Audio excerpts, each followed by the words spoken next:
2 spoon போதும். Lion date syrup. இதுல iron, fibre, vitamins, நோய் எதிர்ப்பு சக்தி அதிகமா இருக்கு. Line date syrup. வாயு தொல்லையா, மலச்சிக்கலா? இனி கவலை வேண்டாம். ராஜ் லாக்ஸ் கேப்சூல்ஸ். தொடர்புக்கு 9600426500. எதிர்பார்த்ததுதான். வித் ஆல் ஹியூமிலிட்டி நம்ம வந்து இது முதல்ல சொன்ன ஒரு சேனல் நம்ம அப்படிங்கிறத கிளைம் பண்ணிக்கணும். நமக்கு அதுல எந்த ஒரு பெரிய கர்வம் கிடையாது. நம்ம செய்திகளை சரியா சொல்லணும் அப்படின்னு நினைக்கிறோம். தப்பு இல்லாம சொல்லணும்னு நினைக்கிறோம். நம்ம வந்து எந்த விதமான அவசரமும் படக்கூடாதுன்னு நினைக்கிறோம். இப்ப அதிமுக பாஜக கூட்டணி உறுதியாகிறது அப்படிங்கிறத டெல்லியில போய் திரு அமித்ஷா அவர்களை திரு எடப்பாடி பழனிசாமி சந்திச்சுட்டு வந்த பிறகு இந்த விஷயத்த சொல்லியிருக்கிறாருங்கிறத, அவர் தான் இந்த வாக்குறுதியை கொடுத்திருக்கிறாருங்கிறத, பங்குனி உத்திர தன்னைக்கு இந்த அறிவிப்பு இருக்குங்கிறத, மாநில தலைவர் திரு அண்ணாமலை மாற்றப்படுகிறாருங்கிறத, இது எல்லா விஷயத்தையுமே நம்ம வந்து சொல்லியிருந்தோம். அது எல்லா விஷயமுமே அமைதியாக நடந்தது. திராவிட முன்னேற்ற கழகத்தை சேர்ந்த சில நண்பர்கள் இந்த தாமதத்தை பார்த்து பயங்கரமா உற்சாகமா கொண்டாடி, நீங்க வந்து அதிமுக வந்து பாஜகவுக்கு வந்து எல்லாம் பண்ணி விட்டுருச்சு, நல்லா வேப்பலை அடிச்சிருச்சு அப்படிங்கிற மாதிரி ஒரு பெரிய குஷியில இருந்தாங்க. நம்ம கிட்டயே அந்த மாதிரி தகவல்கள் எல்லாம் பகிர்ந்துகிட்டாங்க. அப்படி இல்லை அப்படிங்கிறதும், இணக்கமாக அவர்கள் வந்து கூட்டணியை சந்திப்புங்கிறத அறிவிச்சிருக்காங்கிறதும், நம்ம ஏற்கனவே பலமுறை குறிப்பிட்டது போல செல்வி ஜெயலலிதா அவர்களுடைய பாதையிலேயே திரு எடப்பாடி பழனிசாமி அவர்களும் நல்ல நேரம், நல்ல நாள், நல்ல விஷயங்கள் பார்த்து நல்ல நாள்ல பங்குனி உத்திரத்துல முகூர்த்தத்தை அன்னைக்கு யமகண்டம் முடிஞ்ச பிறகு அதற்கு பிறகே கான்வாயில போட்டு கிளம்பி சுமூகமா இதை சந்திச்சிருக்காங்க பாக்குறோம். இது வந்து திரு அமித்ஷா அவர்கள் தெளிவாக திடமாக இதை அறிவித்து விட்டு சென்றிருக்கிறார். அதனால இது வந்து ஒரு வலுவான கூட்டணி அமைந்திருக்கு. தமிழ்நாட்டுல என்டிஏ, இதற்கு முன்னாடி 2024 மக்களவைத் தேர்தலில் பாட்டாளி மக்கள் கட்சி, தமிழ் மாநில காங்கிரஸ், அம்மா மக்கள் முன்னேற்ற கழகம், திரு ஓ பன்னீர்செல்வம், திரு ஜான் பாண்டியன், பாஜக ஆகியவர்களோடு இணைந்து இருந்தது. இப்ப அதோடு சேர்ந்து அனைத்து இந்திய அண்ணா திராவிட முன்னேற்ற கழகம் இணைந்திருக்கிறது. அதனால ஒரு வலுவான கூட்டணி அப்படிங்கிற ஒரு உருவத்தை பாஜக, அதிமுக இணைந்திருக்கக்கூடிய இந்த தேசிய ஜனநாயக கூட்டணி பெற்றிருக்கிறது.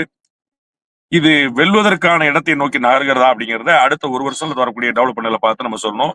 அதிமுக பாஜக கூட்டணி வெகு நிச்சயமாக 2026 சட்டமன்ற தேர்தலில் திராவிட முன்னேற்ற கழக கூட்டணிக்கு பெரும் சவாலை ஏற்படுத்தும் என்பதுல எந்த சந்தேகமும் இல்லை. அந்த சவால் எந்த அளவுக்கு இருக்க போகிறதுங்கிறது மட்டும்தான் நம்ம டெவலப்மெண்ட்ஸ் வச்சு பார்க்கணும். பட் அது வந்து வித்தவுட் எனி டவுட் அது வந்து ரொம்ப பெரிய சேலஞ்சை டிஎம்கே அலையன்ஸ் எதிர்கொள்ளுங்கிறதுல எந்த சந்தேகமும் வேண்டாம்.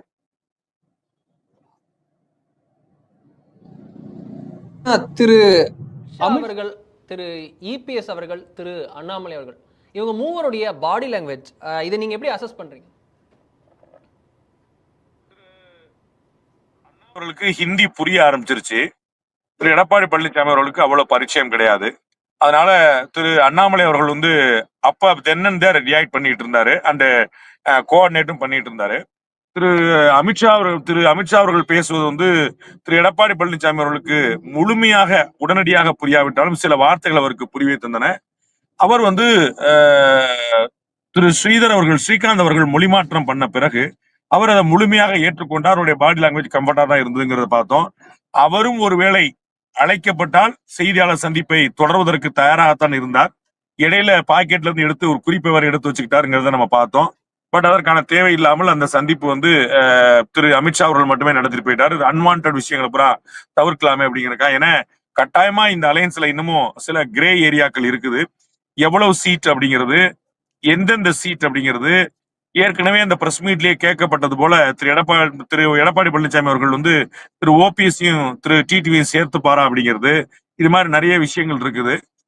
அதனால வந்து போக போக பேசி தீர்ப்போம்னு சொன்னாங்க. அண்ட் இன்னொரு விஷயம் வந்து ஒரு ஒரு ஒரு பணிவோட நம்ம வந்து கிளைம் பண்ணிக்கணும். அது வந்து இந்த காமன் மினிமம் ப்ரோக்ராம் அப்படின்னு ஒண்ணு இருக்கு. இந்த வார்த்தையை நம்ம சேர்த்தே சொல்லியிருந்தோம், எக்ஸாக்டா சொல்லியிருந்தோம். அவங்களுக்குள்ள அலையன்ஸ்குள்ள ஒரு காமன் மினிமம் ப்ரோக்ராம் இருக்கும் அப்படின்னு. அதையும் அவங்க திரு அமித்ஷா அவர்கள் குறிப்பிட்டிருந்தாரு. அவர் குறிப்பிடாமல் விட்டது அடுத்து பின்னாடி குறிப்பிடப்பட போறது வந்து ஒரு குழு அமைக்கப்படுறது, அதுவும் முதல் நடக்கும். ஸோ நம்ம சொன்னது எல்லாமே சரியா நடந்துகிட்டே இருக்குங்கிறத கவனம் பெற்றுக்கலாம். பாடி லாங்குவேஜை பொறுத்த அளவுக்கு திரு எடப்பாடி பழனிசாமி, திரு அண்ணாமலை எல்லாருமே கம்ஃபர்டபுளா தான் இருந்தாங்கன்னு பார்த்தோம். அந்த இடத்துல திரு அண்ணாமலை அவர்கள் வந்து மாநில தலைவராக மாற்றப்பட்டது, அது திரு எடப்பாடி பழனிசாமியுடைய நிபந்தனைக்கு உட்பட்டு தான் மாற்றப்பட்டதா அப்படிங்கிற கேள்விக்கு வந்து திரு அண்ணாமலை வந்து எங்களுடைய மாநில தலைவர் தான் இப்போதும் அப்படிங்கிறதையும் அவர் அதனாலதான் என் பக்கத்துல உட்கார்ந்து இருக்கிறார் அப்படிங்கிறதையும், நாங்க கட்சி எப்படி நடத்தணுங்கிறது எங்களுக்கு தெரியும் அப்படிங்கிறதும், அவர் போட்ட ட்வீட்டும் தேசிய அளவுல அவருடைய செயல்பாட்டை, அவருடைய ஆர்கனைசிங் கெப்பாசிட்டி அதை நாங்க பயன்படுத்துறோம் சொல்றதும் ஒரு கம்ஃபர்ட் ஜோனை தான் கொடுத்தது. ஒரு எதிரும் புதிரும் சந்திக்க முடியாத ஒரு அசௌகரியமான சந்தர்ப்பங்கள்லாம் கிடையாது. அந்த தமிழ்நாட்டுல அரசியல் கட்சிகள்ல எதிரெதிர் துருவங்களாக சண்டை போட்டு மண்டை உடைஞ்சு இருந்த கலைஞர், வைகோ, ஜெயலலிதா, ஸ்டாலின் இது மாதிரி பலர் எதிரெதிர சந்திச்சுட்டு இணக்கமான சூழ்நிலை பார்த்திருக்கிறோம். அந்த அளவுக்கு எல்லாம் மோசமா திரு எடப்பாடி பழனிசாமி and திரு அண்ணாமலையுடைய எதிர்ப்புகள் இருக்கல. அதனால சங்கடமான நிலைமை எதுவும் பார்க்கல. ரொம்ப கம்ஃபர்டா இருந்தாங்க. அவங்களுக்கு பக்கத்துல உட்கார்ந்து இருக்கிறது இந்த நாட்டுடைய உள்துறை அமைச்சர் அப்படிங்கிறதும், தமிழ்நாட்டு செய்தியாளர்கள் ஒரு புதிய போக்க நம்ம அங்க வட மாநிலங்கள் இல்லாத ஒண்ணு. ஒரே நேரத்துல ஒரு 5-6 பேர் கேள்வி கேட்கறது, அது மாதிரியான விஷயங்கள் அங்க ஒரு அவருக்கு புதுசா இருந்தாலும் அவர் ரொம்ப ஆச்சரியமா ஒரு 2-3 தடவை கேட்டாரு, என்ன நீங்க இப்பதான் ஃபர்ஸ்ட் டைம் பிரஸ் மீட்டுக்கு இப்பதான் ஃபர்ஸ்ட் டைம் வரீங்களா அப்படிங்கிற. ஏன்னா ஒரு ஒழுங்கமைவோட ஒருத்தர் மாத்தி ஒருத்தர் அப்படி இருக்கக்கூடிய இடத்துல சில சமயம் நம்ம பார்த்துருக்கோம். தமிழ்நாட்டுல திரு அண்ணாமலை அவர்கள் அந்த கேள்வி இருப்பாரு, இந்த ஆம்புஷ் பண்றீங்களா அப்படின்னு. அதாவது ஒரே நபரே 18 கேள்வி கேட்பாங்க. அதுல திரு அண்ணாமலையே நிறைய நடந்திருக்கு, அவருக்கு மட்டுமே நிறைய நடந்திருக்கு. அந்த மாதிரி எல்லாம் இந்த மாதிரி முயற்சி நடந்தபோது இல்லங்க நீங்க கேட்டீங்க மாத்தி மாத்தி கேளுங்க அப்படின்னு சொல்ற விஷயங்கள்லாம். சோ அந்த நேர்காண செய்தியாளர் சந்திப்பை ஒழுங்கமைக்கிறதுல சில தேவைகள் ஏற்பட்டதை தவிர திரு அண்ணாமலையோ திரு எடப்பாடி பழனிசாமியோ ஏதோ ஒரு அசௌகரியமான சூழ்நிலை இருந்ததா நான் அறியல. சார், இதுல நம்ம கேட்க வேண்டிய விஷயம், திரு அண்ணாமலை அவர்களுக்கு நேஷனல் லெவல்ல ஃப்ரேம் ஒர்க் கொடுப்போம் அப்படின்னு சொல்லிட்டு தொட்டு பேசினாரு திரு அமித்ஷா அவர்கள். அந்த பாடி லாங்குவேஜ், அந்த அப்ரோச் டுவர்ட்ஸ், ஏன்னா அவர் ரொம்ப கிளியரா இருக்காரு. மொத்தம் 6 சேர் போட்டிருந்தாங்க. இதுல புரோட்டோகால் படி பார்த்தா திரு எல் முருகன் அந்த இடத்துல உட்கார்ந்துருக்கணும். அந்த இடத்துல நயினார் நாகேந்திரன் அவர்களும் உட்கார வைக்கப்பட்டார், திரு அண்ணாமலை அவர்களும் உட்கார வைக்கப்பட்டார். அந்த மெசேஜ் தப்பான மெசேஜ் போயிடக்கூடாதுன்ற ரொம்ப கேர்ஃபுல்லா இருந்தாங்களோ? நீங்க கைய தொட்டாரு தோலை தொட்டாருங்கிறதுலாம் எல்லா மீடியா மாதிரி ஒரு முக்கியத்துவம் கொடுக்க ஆரம்பிச்சிங்க. அப்கோர்ஸ் இன்னைக்கு இருக்கக்கூடிய நிலைமையில அதெல்லாம் கவனிக்க வேண்டிய விஷயங்களா தான் இருக்கு. ஏன்னா அதுக்கு ஒரு உள்ளர்த்தம் பண்ணி அப்புறம் ஒரு விளக்கம் கொடுக்க வேண்டிய நிலைமை ஏற்படுது. அண்ணாமலை அவர்கள் மாநில தலைவர் பதவியிலிருந்து மாற்றப்பட்டிருக்கிறாரே தவிர கட்சியிலிருந்து அகற்றப்படவில்லை. நல்லா புரிஞ்சுக்கணும். அவர் அவரை பயன்படுத்திக்கிடாம விட்டா கட்சிக்கு தான் நட்டங்கிற சொன்னேன். அவர் ஒரு நல்ல ஒரு காட்டு குதிரை. அது பயங்கரமா வேகமா நாளாத்திக்கும் ஓடக்கூடிய வலிமை பெற்றது. அதை சேனலைஸ் பண்ணி அழகா ஓட்டி பயன்படுத்திக்க வேண்டியது பாஜகவுடைய வேலை. பயன்படுத்திக்கலன்னா அவங்களுக்கு நட்டம். அதனால பாஜக மாதிரியான ஒரு கட்சி இவ்வளவு இன்வெஸ்ட் பண்ணி இவ்வளவு சீனியர்ஸ் எல்லாம் ஓவர்டேக் பண்ணி அவருக்கு பதவி கொடுத்து அவர் மாநில தலைவர் ஆக்கி அவருக்கு முழு சுதந்திரம் கொடுத்து நம்ம பல சந்தர்ப்பங்களை பார்த்திருக்கிறோம். இந்தியாவில எந்த மாநில தலைவரும் செய்ய முடியாத விஷயங்கள் எல்லாம் இவர் செய்யறதுக்கான வாய்ப்பு கொடுத்தாங்க. நான் ஒரு மேனேஜர் கிடையாது, நான் இந்த கட்சியுடைய தலைவர், கருணாநிதியை போல ஜெயலலிதாவை போல அப்படிங்கிற வார்த்தையெல்லாம் பயன்படுத்துறது அதெல்லாம் நார்மலா பாத்தீங்கன்னா ஒரு நேஷனல் பார்ட்டில அலோவ் பண்ண மாட்டாங்க. ஆனா இங்க திரு அண்ணாமலை மேல ஒரு பெரிய இன்வெஸ்ட் பண்ணியிருந்தாங்க பிஜேபி. நீங்க செய்யுங்க, நீங்க முன்னாடி நில்லுங்க, கட்சியை வலுப்படுத்துங்க, நம்ம கூட இருக்கிறோம் அப்படின்னு. அதை அவரும் செய்து காட்டினாருங்கிற கருணா பாக்குறோம். இன்னைக்கு திரு அண்ணாமலை அவர்கள் வந்த பிறகு பாஜகவுல ஒரு பெரிய வரவேற்பு இருக்கிற பாக்குறோம். நிறைய பாஜக பக்கம் இதற்கு முன்னாடி திரும்பாதவர்கள் நிறைய திரும்பினாங்க பாக்குறோம். சோ அந்த கார்டியல் ரிலேஷன்ஷிப் தான் அங்க இருந்தது. திரு அண்ணாமலை அவருடைய தோளை தொட்டு திரு அமித்ஷா அவர்கள் பேசுறது எல்லாமே அந்த கணக்குல தான். திரு எல்முருகனுடைய சீட்டிங்கை பொறுத்த அளவுக்கு இந்த இடத்துல திரு நயினார் நாகேந்திரன் சட்டமன்ற குழு தலைவர் அண்ட் ஸ்டேட் பிரசிடென்ட் எலெக்ட், அவர் மாநில தலைவராக தேர்ந்தெடுக்கப்படுவதற்கான எல்லா 190% வாய்ப்புகள் அங்க இருக்கிற பாக்குறோம். ஒருத்தர் தான் அப்ளை பண்ணிருக்காருன்னு பாக்குறோம். அதனால அவர் இருக்கார். பிளஸ் சட்டமன்ற குழு தலைவரும் கூட. திரு அண்ணாமலை இந்த வினாடி வரைக்கும் அவர் தான் பாஜக தமிழ்நாட்டுடைய மாநில தலைவர். பிளஸ் திரு அமித்ஷா இருக்காரு. இந்த பக்கம் லெப்ட்ல பாத்தீங்கன்னா அதிமுக தரப்பு. சோ அதிமுக தரப்பு பாஜக தரப்பு தான் பாக்குறாங்களே தவிர இங்க புரோட்டோகால் இது கவர்மெண்ட் ஃபங்க்ஷன் கிடையாது. கவர்மெண்ட் ஃபங்க்ஷன் தான் நீங்க பாத்திருப்பீங்க, உங்களுக்கு நினைவு இருக்கும். திருப்பி பார்வையாளர்களுடைய கவனத்துக்காக நம்ம ராமேஸ்வரத்துல பாரத பிரதமர் நரேந்திர மோடி அவர்கள் இந்த பாம்பன் பாலத்தை தூக்கு பாலத்தை கொண்டு வந்த போது அங்க திரு அண்ணாமலை முழுக்க கூட இருந்தார். ஆனால் மேடையில இல்ல, மேடைக்கு பின்புறமா இருந்தார். பாஜகவுடைய மாநில தலைவராக அவருடைய கட்சியை சேர்ந்த நாட்டுடைய பிரதமரை வரவேற்கிறதுக்கு அவர் எல்லாமே போனார், வந்தார், எல்லாம் செஞ்சார். ஆனால் அந்த மேடையில ஏறல. ஏன்னா அந்த மேடை அரசு விழா. அங்க அமைச்சரா இருந்த ராஜகண்ணப்பன் இருந்தார், அமைச்சரா இருந்த தங்கம் தென்னரசு இருந்தார், திரு எல்முருகன் இருந்தார், பாரத பிரதமர் இருந்தார், மற்ற அமைச்சர் பெருமக்கள் அதிகாரிகளா இருந்தாங்க. அவங்க எல்லாம் சட்டமன்ற உறுப்பினர்கள், அவங்க வந்து பாராளுமன்ற உறுப்பினர்கள், அவங்க வந்து அமைச்சர், மத்திய அமைச்சர், மாநில அமைச்சர்கள். அதனால அந்த புரோட்டோகால்ல திரு அண்ணாமலை வரமாட்டாருங்கனால அவர் இங்க மேடையில ஏறல. பின்னாடி அவர் ஏர்போர்ட்ல சென்டா பண்ற வரைக்குமே எல்லாமே இருந்தார் வரும். இந்த மேடை வந்து கட்சி மேடைங்கனால, கட்சியுடைய பிரஸ் மீட் அப்படிங்கனால இந்த இடத்துல அண்ணாமலை மேல உட்கார்ந்தார், திரு எல்முருகன் உட்கார்ல, அவ்வளவுதான். சோ வந்து இந்த இடத்துல வந்து திரு நயினார் நாகேந்திரன் உட்கார்ந்தது ஸ்டேட் பிரசிடென்ட் எலெக்ட் பிளஸ் வந்து அவரு சட்டமன்ற குழு தலைவர். திரு அண்ணாமலை உட்கார்ந்தது பாஜகவுடைய மாநில தலைவர். திரு Amit Shah in all is means he was there. So இதுல வந்து திரு எல்முருகன் ஏன் வரல, திரு அண்ணாமலையும் இவங்களும் ஏன் உட்கார்ந்தாங்க, நம்மள வியக்கிறதுக்கு ஒண்ணும் இல்ல அருண். Yes sir. இதுல நம்ம கேட்க வேண்டியது ஒரு பாயிண்ட் என்ன, திரு இபிஎஸ் தலைமையில் என்டி அப்படின்னு தமிழகத்துல என்டி ஆட்சின்னு திரு அமித்ஷா அவர்கள் கிளாரிஃபை பண்ணார். அதுல ஒரு பாயிண்ட் இருக்குன்னா 26 கூட்டணி ஆட்சின்னு சொன்னதும், அதுல வந்து சீட் ஷேரிங்கா இல்ல அது வந்து மந்திரி சபை பகிர்வா, அதெல்லாம் வந்து தேர்தலுக்கு பின்பு பார்த்துப்போம், அப்படி அது எங்களுக்குள்ள பேசிப்போம் அப்படின்னு சொன்னதும் ஒரு கவனிக்கத்தக்க விஷயமா இருக்கு. நீங்கள் கேட்டவையில நீங்க சொல்லியிருந்தீங்க, ஒருவேளை அது வந்து இதுக்காக கூட மூவ் செய்யப்படலாம், இதற்கான தகவல்கள் எனக்கு கிடைக்குது அப்படின்னு நீங்க சொல்லியிருந்தீங்க. கூட்டணி ஆட்சிக்காக பாஜக அதிமுக இடையே பேச்சுவார்த்தை நடந்திருக்கலாம் அப்படின்னு. திரு அண்ணாமலையோட அவரோட அடுத்த ரோல் என்னவா இருக்குன்னு கேட்கும் போது, அந்த கூட்டணி ஆட்சியாக இருக்கலாம், அந்த கூட்டணி ஆட்சியில அந்த அரசவையில கூட இருக்கலாம் அப்படின்னு கூட நீங்க ஒரு தகவல்கள் வருதுன்னு சொல்லியிருந்தீங்க. நான் இப்போ கேட்கணும்னு நினைக்கிறது, திரு அமித்ஷா அவர்கள் அதை கட் அண்ட் ரைட் மறுத்திருக்கலாம். ஏன்னா இது நாள் வரை அதிமுக பல முன்னாள் அமைச்சர்கள் சொன்னது, கூட்டணி ஆட்சி எல்லாம் கிடையவே கிடையாது, ஒண்ணு அதிமுக இல்ல எங்க திமுக, இதுதான் போகும் அப்படின்னு அதிமுகவும் சரி திமுகவும் சரி தொடர்ந்து சொல்லிட்டு வராங்க. மாநிலத்தில் சுயாட்சி, மத்தியில் கூட்டாட்சி அப்படின்றது அவங்களுடைய டேக்லைனாவே இருக்கு. அப்படி இருக்க திரு அமித்ஷா அவர்கள் பின்னாடி பேசிக்கலாம்னு ஒரு கமா போட்டிருக்காரோ? திரு அண்ணாமலை அவர்களுடைய ரோல் வரப்போற கவர்மெண்ட்ல என்னவா இருக்குன்னு சொல்ல முடியாது. அதற்கு அவர் கட்சியில என்ன செய்ய போறாரு, அவரு எம்பியா தேர்ந்தெடுக்கப்பட போறாரா, மத்திய அமைச்சர்களை பங்கெடுக்க போறாரா அப்படிங்கிறதெல்லாம் பார்த்துட்டு தான் சொல்லணும். தேசிய அளவுல அவருடைய ஆர்கனைசிங் கெப்பாசிட்டியை பொறுத்து பார்த்து, அவருடைய செயல்திறனை பார்த்ததுனால அவருக்கு வந்து ஒரு தேசிய பணி கொடுக்கப்படும் அப்படின்னு ஒரு தேசிய கட்சி பயன்படுத்திக்கிடும் அப்படிங்கறதான் சொல்லியிருக்காரு. So most probably that could be a party role. General secretary மாதிரி அது ஏற்கனவே சொல்லப்பட்டதா இருக்கலாம். சட்டமன்ற தேர்தலில் போட்டிட்டு வராங்கலாம் நம்ம அடுத்து நம்ம ரொம்ப லேட்டா பார்க்க வேண்டிய விஷயங்கள் நம்ம பின்னாடி பேசுவோம். அடுத்தடுத்த வீடியோக்கான டைமும் கிடைக்கணும், எல்லாமே ஒரே வீடியோல சொல்லிட்டா அப்படி. ஸோ கூட்டணி ஆட்சியை பொறுத்த அளவுக்கு அதுல நம்ம மீண்டும் உறுதியா இருக்கிறோம். தமிழ்நாட்டில் தேசிய ஜனநாயக கூட்டணி ஆட்சி என்பதுதான் அவர்களுடைய முயற்சி, அதுதான் அவர்கள் வந்து பேசி முடிவு பண்ண விஷயம். ஆனால் இந்த வினாடியில் இருந்தே அதிமுகவுல யார் கேட்டாலும் அந்த மாதிரி சந்தர்ப்பங்கள் இல்ல, பின்னாடி பார்த்துக்கிறோம், பின்னாடி பார்த்து தான் சொல்லுவாங்க, அப்படி வாய்ப்பு இல்லைன்னு தான் சொல்லுவாங்க. அது ரிசல்ட்டுக்கு பிறகுதான் முடிவாகும். அதனால திரு எடப்பாடி பழனிசாமி அவருடைய ஆட்சியா இது கூட்டணி ஆட்சியாங்கிற கேள்வி வந்த உடனே திரு அமித்ஷா முதல் முறையாக கேள்வி எழுப்பப்பட்ட போது அதுல வந்து அமைச்சர்கள் பங்கேற்பீர்களா அப்படின்னு கேட்டபோதுக்கு வந்து அது வந்து தேசிய ஜனநாயக கூட்டணி ஆட்சியாகத்தான் இருக்கும் என்று சொன்னார். கூட்டணி அமைச்சரவை தான் என்பதையும் பயன்படுத்தினார். ஆனால் அது ஹிந்தியில கேட்டது, தமிழ்ல சொன்னது, இங்கிலீஷ்ல டிரான்ஸ்லேட் பண்ணதுன்னு பல விஷயங்கள் இருந்ததுனால அதுல ஒரு கிரே ஏரியா எடுத்துக்கிட்டு இவர்கள் வந்து அடுத்த முறை என்ன சொல்லுவாங்க, அதிமுகவுடைய முன்னாள் அமைச்சர் பெருமக்கள்லாம் வந்து இது சப்ஜெக்ட் டு ஃபியூச்சர் நிலைமை, பின்னாடி அது என்ன ஆகுதுங்கிறத பொறுத்து பார்த்தா சொல்ல முடியும். இப்போதைக்கு வந்து அது அதிமுக ஆட்சி. அவர் வந்து ஏற்கனவே திரு அமித்ஷாவிலே ரொம்ப தெளிவாக குறிப்பிட்டார். அகில இந்திய அளவில் திரு நரேந்திர மோடி அவர்கள் தலைமையிலும் மாநில அளவில் திரு எடப்பாடி பழனிசாமி அவர்கள் தலைமையிலும் இந்த கூட்டணி இருக்கும்.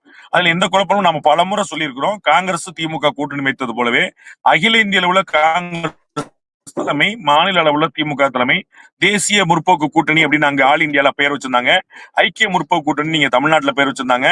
அதே லிவரேஜ் வந்து அவங்களுக்கு கிடைக்கும் போது அது வந்து இவங்க பிஜேபியோ எடுத்துக்குவாங்க. ஸோ தேசிய ஜனநாயக கூட்டணிங்கிற பெயர் தொடரும். அதுல ஆல் இந்தியா லெவல்ல பிஜேபி வந்து லீட் பண்ணும், தமிழ்நாட்டு லெவல்ல திரு எடப்பாடி பழனிசாமி லீட் பண்ணுவார்.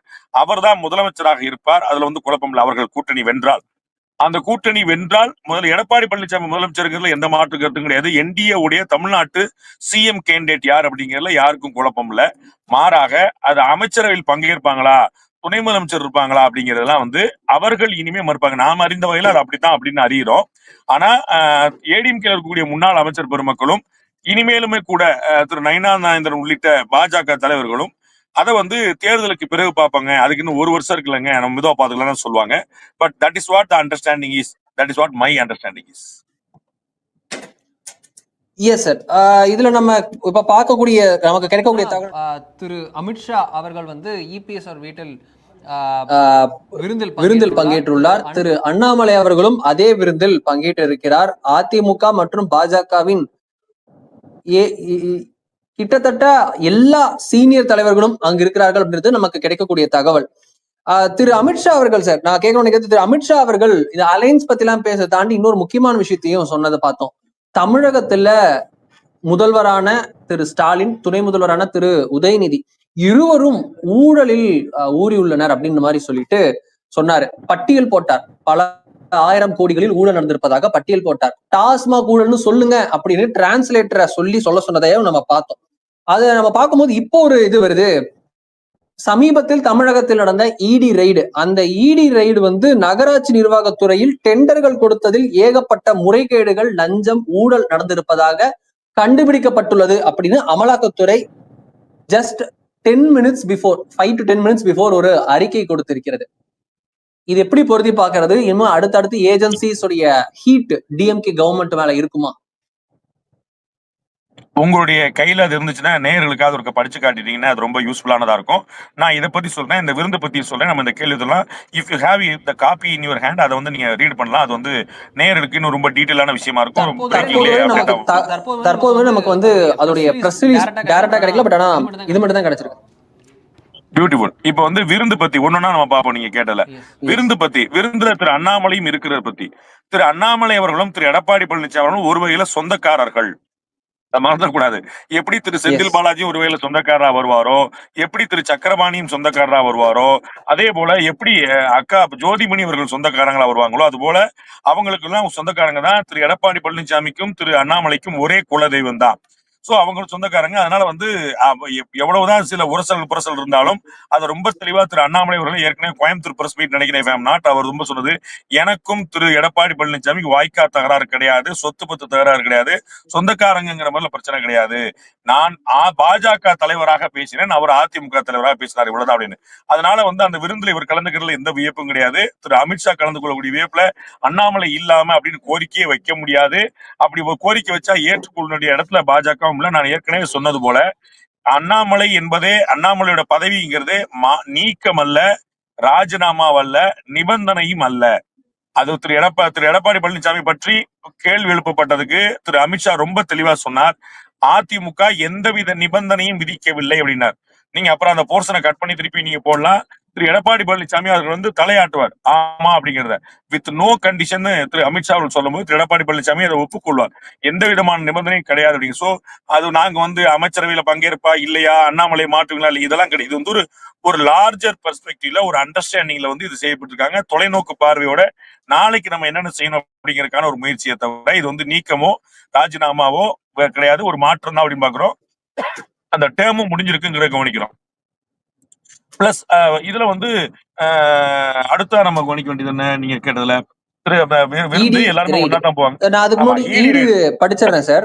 இடியுடைய அபிஷியல் ட்விட்டர், அதோட ட்விட்டர் போஸ்ட் படி பார்த்தோம், எக்ஸ் போஸ்ட் படினா, ED Chennai has conducted search operations across Chennai, Trichy and Coimbatore on 7/4/2025 under the provisions of the PMLA 2002 at 15 premises associated with Trudom Epic India Private Limited and its key personnel. During the search operations, various incriminating documents, digital records and property documents were seized அப்படின்னு சொல்லிட்டு tweet போட்டிருக்காங்க. இது சென்னை, திருச்சி, கோயம்புத்தூரில் நடந்தது. அந்த டேட்டுடன் பார்க்கும்போது அது ஒட்டிதான் இப்போ நகராட்சி நிர்வாகத்துறையும் சொல்லி ஒரு தகவல் வந்து, அதான் நம்ம பார்த்தோம். நகராட்சி நிர்வாகத்துறை மட்டும் இல்ல, அது திரு நகராட்சி நிர்வாகத்துறையுடைய அமைச்சரா இருக்கக்கூடிய திரு KN நேரு அவர்கள், அவருடைய சகோதரர் திரு ரவிச்சந்திரன் அவர்கள், அவங்களுடைய மகன் திரு KN அருண் அவர்கள், அவங்க எல்லாம் சம்பந்தப்பட்டிருக்கக்கூடிய நிறுவனங்கள்ல வந்து IOB கொடுத்த புகார்லாம் பண்ணியிருக்கிறாங்க. ஸோ வந்து நிறைய நம்ம பாக்குறோம். இது இன்னைக்கு இவர்ல ஏற்கனவே திரு பொன்முடி அவர்கள், ஏற்கனவே திரு செந்தில் பாலாஜி அவர்கள், இவர் நம்ம அனிதா ராதாகிருஷ்ணன் அவர்கள், மாதிரி பலர் வந்து இடி வந்து பின்னாடி சேஸ் பண்ணது அவங்க அப்படியே மாறி மாறி அவங்க வந்து நகர்றாங்கன்னு வச்சுக்கோங்களேன். ஸோ தமிழ்நாட்டுல என்ன மாதிரியான பாலிடிக்ஸ் பண்ண போறீங்க அப்படிங்கிற கேள்விக்கு திரு அமித்ஷா அவர்கள் ரொம்ப தெளிவா பதில் சொன்னார். மக்களுடைய பிரச்சனைகளை நாங்கள் போகிறோம். மக்களுக்கு என்னென்னலாம் சிக்கல் இருக்குங்கிறது தெரியும். அவர்களுக்கு எந்த நியாயமான தேவைகளும் நிறைவேற்றப்படவில்லை. திரும்பிய இடமெல்லாம் லஞ்சம், ஊழல். அதற்கு தான் ஒரு பெரிய பட்டியலை படிச்சார். டாஸ்மாக்ல ஆரம்பிச்சு, மணல் கடத்தல் ஆரம்பிச்சு, கனிம வள கொள்ளையில ஆரம்பிச்சு, ஒவ்வொரு துறை வாரியா இடக்காட்டுல எல்லாத்துலயுமே துறை ரீதியாவே பார்த்தோம்னா கிட்டத்தட்ட எல்லா துறையிலுமே இந்த ஊழல் இருக்குங்கிறத தொகை வாரியா, துறை வாரியா அவர் சொன்னதை பார்த்தோம்.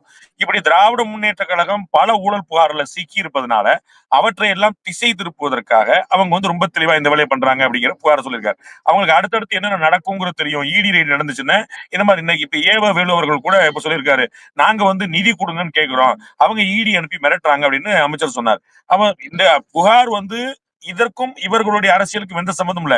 இந்தியன் ஓவர்சீஸ் பேங்க் ஒரு புகார் கொடுக்குது திரு ரவிச்சந்திரன் அவர்கள் தொடர்புடைய ஒரு நிறுவனத்துல.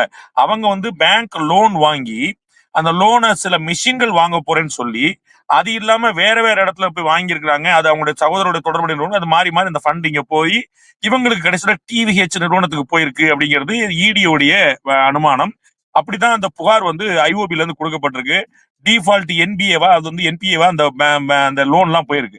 அப்ப இதுதான் இந்த பக்கம். சோ இந்த பக்கம் பிஜேபி ஏடிஎம்கே அலையன்ஸ் அமைறதுக்கும், அந்த பக்கம் இடி போறதுக்கும், அந்த பக்கம் இவர்கள் மீது விமர்சனம் வைக்கிறதுக்கும் எந்த சம்பந்தமும் கிடையாது. இது காக்கா உட்கார பணம் படம் விழுந்த கதையா இருக்கலாம். மைட் பி மேனாள் அமைச்சர் திரு சிதம்பரம் அவர்கள் குறிப்பிட்டது போல ராங்லி டைம்ல கூட இருக்கலாம். ஐ டோன்ட் ஃபீல் சோ, அப்படி கூட இருக்கலாம். பட் இதுல அந்தந்த புகார்கள் மீது நடவடிக்கை எடுக்கணும் தான் பார்க்கணுமே தவிர வேற ஒண்ணும் இல்ல. திரு அமித்ஷா அவர்கள் குறிப்பிட்டது போல பாஜக அதிமுக கூட்டணி வளர்ச்சியை பற்றி என்டிஏ ஆட்சி இருக்கக்கூடிய எல்லா மாநிலங்களும், பீகார்ல இருந்து, யூபில இருந்து, மத்திய பிரதேசல இருந்து, ராஜஸ்தான்ல இருந்து எவ்வளவு முன்னேற்றங்களை அந்த மாநிலங்களுக்கு கொடுத்திருக்கிறாங்க, ஹரியானால இருந்து எவ்வளவு மாநிலங்கள்ல முன்னேற்றங்கள் கொடுத்திருக்காங்க, எப்படி வளர்ச்சி பாதையை நோக்கி போகிறது. அப்ப எப்படி தமிழ்நாடும் அது போல வளர்ச்சி பாதை, இவ்வளவு பொட்டன்சியல் இருக்கக்கூடிய ஒரு மாநிலம் எவ்வளவு பெரிய வளர்ச்சி பாதை அடைய முடியும் அப்படின்னு காட்டுவோம். ரெண்டாவது, திராவிட முன்னேற்ற கழகத்துடைய ஊழல்கள் அம்பலப்படுத்தும். அவங்களுடைய மைனஸ் அண்ட் எங்களுடைய பிளஸ், இதை ரெண்டும் சேர்த்து நாங்க ஆட்சி தொடர்வோம் அப்படிங்கிறது தான் அவங்களுடைய பாயிண்டா இருக்குது. அது ஒரு பாசிட்டிவான விஷயம் தான். டிஎம்கே உடைய மைனஸ் பிளஸ் ஏடிஎம்கே அலையன்ஸ் உடைய பிளஸ், இதை தான் நாங்க எதிர்கொள்ளும் சொல்லியிருக்கிறாரு.